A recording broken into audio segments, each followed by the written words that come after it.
श्रोते हो नमस्कार.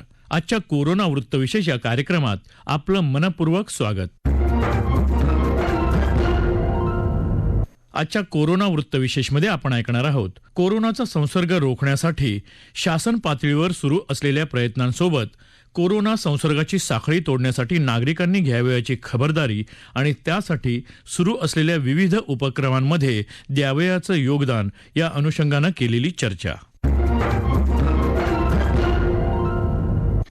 श्रोते हो, भारतात कोरोना विषाणूचा संसर्ग झालेल्या पहिल्या रुग्णांची नोंद 15 महिन्यांपूर्वी म्हणजे 30 जानेवारी 2020ला केरळमध्ये झाली होती आणि त्यानंतर कोरोनारूपी महामारीचा विळखा देशाभोवती वाढतच गेला. भारतात सध्या कोरोनाची दुसरी लाट आली आहे. देशात सध्या कोरोना प्रतिबंधक लसीकरणाची मोहीम युद्धपातळीवर राबवली जाते. मात्र तरीही सध्या कोरोना संसर्ग झालेल्या रुग्णांची संख्या देशात मोठी आहे. गेल्या 24 तासात भारतात नव्यानं 3,46,786 कोरोनाबाधित रुग्णांची नोंद झाली. केंद्र आणि राज्य सरकार एकत्रितपणे या स्थितीवर नियंत्रण मिळवण्यासाठी प्रयत्नशील आहेत. या स्थितीवर नियंत्रण मिळवण्यासाठी सरकारतर्फे सर्वत्र कडक निर्बंधही लागू करण्यात आले आहेत. मात्र नागरिकांनीही सरकारतर्फे लागू करण्यात आलेल्या कोरोना प्रतिबंधक नियमावलींचं पालन करणं गरजेचं आहे. एकट्या महाराष्ट्रात गेल्या 24 तासात 66,836 रुग्णांची नोंद झाली.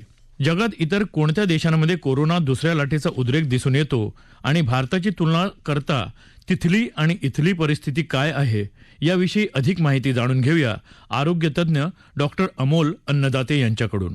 राज्यासह भारतामध्ये कोरोनाची दुसरी लाट सुरू आहे आणि या लाटेत अजूनही सर्वाधिक केसेस असलेला पीक अजून जवळ येतोय असा अंदाज तज्ञ व्यक्त करतात. यात घाबरून जाण्यापेक्षा आपण अधिक काळजी कशी घेता येईल याच्याकडे आपण लक्ष दिलं पाहिजे.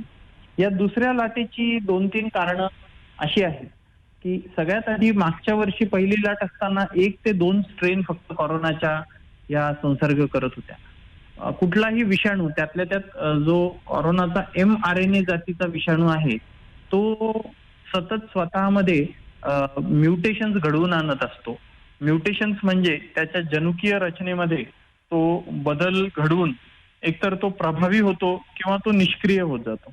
आता कोरोनाच्या संदर्भात जो बदल होतोय तो या विषाणूला सशक्त करणारा आहे आणि म्हणून आता सध्या UK strain, south African strain, Brazilian strain आणि कॅलिफोर्नियन स्ट्रेन अशा 4 स्ट्रेन ह्या अनेक नमुन्यांमध्ये त्यांचं जे जनुकीय तपासणी केल्यानंतर आढळून आलेले आहे. या ज्या 4 स्ट्रेन्स आहेत यांचा एक मोठा गुणधर्म असा आहे की या मागच्या वर्षीच्या लाटेपेक्षा या दुसऱ्या लाटेमध्ये या जास्त वेगाने पसरत आहेत. आधीचा जो कोरोनाचा विषाणू होता तो एकाकडून 10 लोकांना व्हायचा, तर आता हा एकाकडून 30 ते 40 लोकांना होतोय. परत याचा अर्थ आपण लगेच घाबरून जाण्यापेक्षा आपल्याला अधिक काळजी घ्यायची आहे एवढंच आपण निष्कर्ष याच्यावरून काढावा. या लाटेमध्ये आणि दुसऱ्या दोन्ही लाटेंमध्ये एक ऑक्टोबर नंतर केसेस कमी व्हायला सुरुवात झालेली होती. याच्यानंतर काही प्रमाणात आपण सर्वसामान्य लोकांमध्ये जे मुख्य 3 नियम आहेत, मास्कचा वापर करणे, वारंवार हात धुणे आणि 6 फुटाचं अंतर एकमेकांमध्ये पाळणे, या गोष्टींकडे काही प्रमाणात दुर्लक्ष झालं आणि तेही एक कारण आहे की आपल्याला असं सगळ्यांना वाटत होतं की आता कोरोना संपलाय, बऱ्यापैकी कार्यक्रम सुरू झाले, गर्दी व्हायला सुरुवात झाली, लोकांनी लग्न समारंभ मोठ्या प्रमाणावर साजरे करायला सुरुवात केली. तर मला असं वाटतं की हे आपल्याला आता विसरून चालणार नाही की कोरोना आता इथेच आहे, त्याला आता काही असं संपला कोरोना गेला असं इतकं सहजासहजी होणार नाहीये आणि म्हणून हे सगळे 3 मुख्य जे नियम आहेत ते आपल्याला पाळावेच लागणार आहेत. दुसरी एक काय कारण असतं की नवीन स्ट्रेन निर्माण होण्यासाठी 2 गोष्टी कारणीभूत ठरतात. यातलं पहिलं असतं की उशिरा उपचार सुरू करणं किंवा उपचार लवकर अर्धवट घेणं हे एक कारण असतं आणि लसीकरणाचा वेग कमी असणं हे एक कारण असतं. म्हणून 2 गोष्टी आहेत की आपण तापाच्या पहिल्या दिवशी कोरोनाची ट्रीटमेंट सुरू करायला हवी, उपचार सुरू करायला हवे. त्याच्यामुळे जीवही वाचतील आणि जे म्युटेशन आहे, जे जनुकीय बदल आहेत तेही कमी प्रमाणात होतील. आणि दुसरं, लसीकरणाचा वेग वाढवण्यासाठी आपण प्रत्येकाने लसीबद्दल कुठलाही नकारात्मक विचार न आणता लसीकरणाला जाणं आणि लस घेणं या 2 गोष्टी आपण करणं या 2 गोष्टी आपल्या हातात आहेत. हे नवीन स्ट्रेन निर्माण न होऊ देण्यासाठी किंवा याच्यामध्ये जनुकीय बदल न दिसण्यासाठी. श्रोते हो, कोरोनाचा संसर्ग झालेल्या रुग्णांची संख्या मोठी असल्यानं देशात अनेक राज्यांनी कोरोना प्रतिबंधक नियमांची कडक अंमलबजावणी सुरू केली आहे. महाराष्ट्रातही 2 दिवसांपूर्वी म्हणजे गुरुवारी रात्री 8 वाजेपासून कडक निर्बंध लागू करण्यात आले असून त्याची अंमलबजावणी सुरू झाली आहे. महाराष्ट्राप्रमाणेच बहुसंख्य राज्यांमध्ये हे निर्बंध लागू करण्यात आले आहेत. देशात आतापर्यंत 13,83,79,000 नागरिकांनी कोरोना प्रतिबंधक लस देण्यात आली आहे. देशात आतापर्यंत 13,83,79,000 नागरिकांना कोरोना प्रतिबंधक लस देण्यात आली आहे. गेल्या 24 तासात देशात साधारणतः 3.5 लाख कोरोनाबाधित रुग्णांची नोंद झाल्यानं देशात एकूण बाधित रुग्णांची संख्या आता 1,60,10,481 झाली आहे. आतापर्यंत 1,38,67,997 रुग्णांनी कोरोनावर मात केली आहे. देशातल्या सक्रिय रुग्णांची संख्या 25,52,940 इतकी झाली आहे. भारतानं वेगानं वाढत असलेली रुग्णसंख्या आटोक्यात आणायची असेल तर त्यासाठी सरकारी पातळीवर आणखी काय प्रयत्न व्हायला हवेत याविषयी अधिक माहिती देत आहेत आरोग्य तज्ज्ञ डॉक्टर सुजित अडसूळ. सध्या कोरोनाची खूप मोठी लाट आलेली आहे आणि आरोग्य व्यवस्थाचा कसोटी पाहणारा हा काळ आहे. आज रोज हजारो रुग्ण पॉझिटिव्ह येत आहेत, डेथ रेट पण वाढलेला आहे. तर लोकांनी काय केलं पाहिजे आणि शासनाने काय केलं पाहिजे हे 2 विषय आहेत. तर कोविड टास्क फोर्स, गव्हर्नमेंट आणि एनजीओज खूप चांगली मदत करतात, पण त्यांनीही अजून ऑक्सिजन बेड्स वाढवले पाहिजेत, व्हेंटिलेटरची उपलब्धता पाहिली पाहिजे आणि योग्य त्या ठिकाणी ते लगेच वितरित केले पाहिजे, डिस्ट्रीब्यूट केले पाहिजेत. आयसोलेशन सेंटर्स वाढवले गेले पाहिजेत आणि जे महत्वाचे रिसोर्सेस आहेत, ऑक्सिजन सप्लाय असेल, इंजेक्शन रेमडेसिवीर असेल, काही अदर लॉजिस्टिक असेल, स्टाफ असेल, त्यांचाही पुरवठा योग्य तो होतो का नाही हे पाहिलं पाहिजे. मी निश्चित सांगू शकतो की रेमडेसिवीरचा व्हायरल रेप्लिकेशनच्या फेजमध्ये उपयोग होत आहे आणि सगळ्यात महत्वाचं म्हणजे मास इम्युनायझेशन, जागोजागी जाऊन लसीकरण दिलं पाहिजे. ऍटलिस्ट बऱ्याचशा पॉप्युलेशनचा पहिला डोस हा झालाच पाहिजे. अगदी पल्स पोलिओच्या मोहिमेसारखं आपल्याला वॅक्सिन हे दिलं गेलं पाहिजे. लॉकडाऊन केलंय, रिस्ट्रिक्शन्स ह्या खूप चांगल्या गोष्टी आहेत.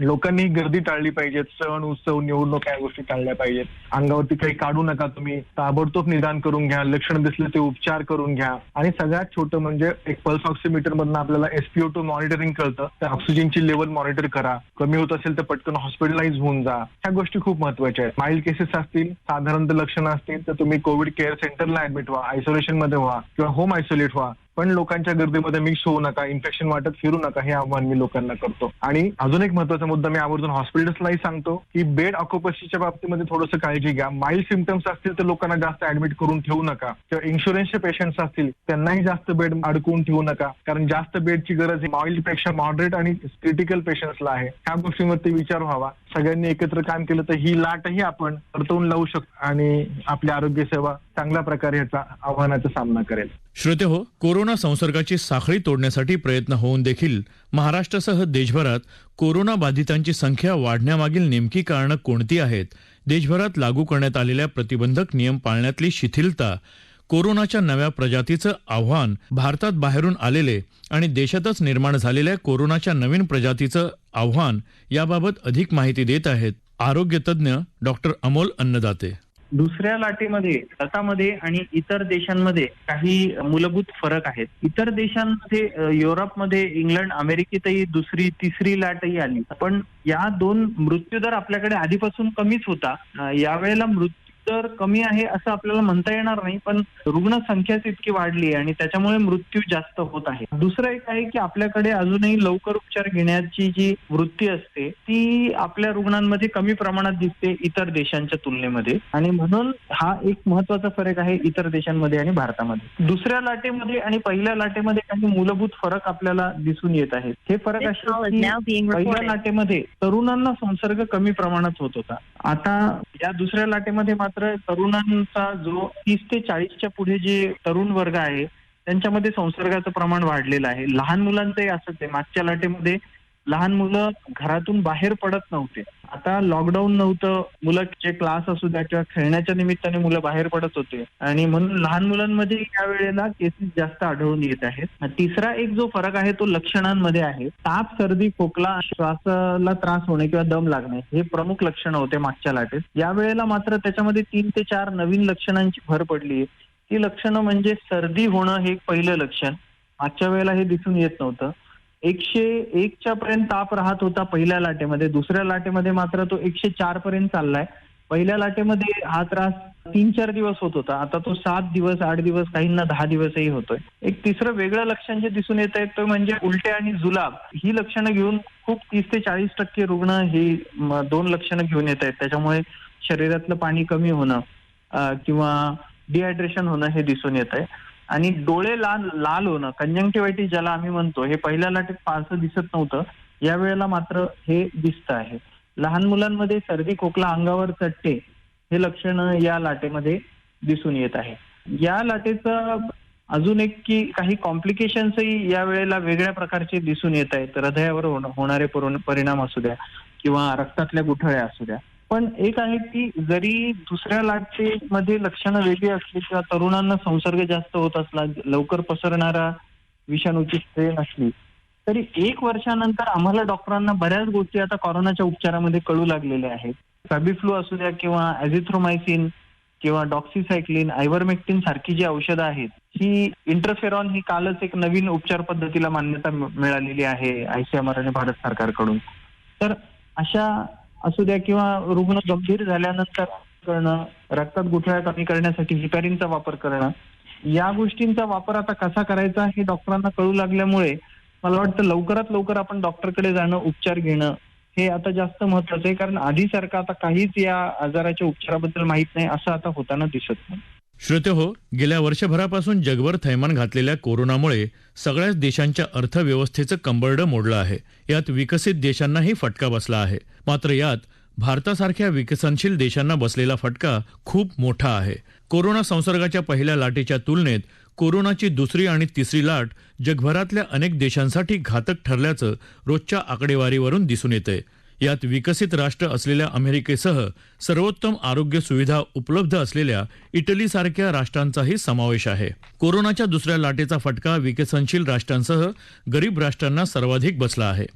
भारतासारख्या मोठी लोकसंख्या असलेल्या देशात सध्या युद्ध पातळीवर कोरोना प्रतिबंधक लसीकरण मोहीम सुरू आहे. अन्य देशांमध्येही हे लसीकरण सुरू असलं तरी या देशांमध्येही कोरोनाबाधित रुग्णांची दररोजची संख्या मोठी आहे. त्यामुळे आपण सगळ्यांनीच कोरोना संबंधीच्या त्रिसूत्रीचं पालन करणं आजही तेवढंच गरजेचं आहे. श्रोते हो, याबरोबरच आजचा कोरोना वृत्तविशेष हा कार्यक्रम संपला. हा कार्यक्रम आकाशवाणी मुंबईच्या प्रादेशिक वृत्त विभागानं सादर केला. सादरकर्त्या सरस्वती कुवळेकर, निर्मिती सहाय्य विवेक वानखडे, लेखन आणि समन्वय अपूर्वा बेडेकर आणि विजया सहजराव आणि निवेदन शैलेश मोहिते.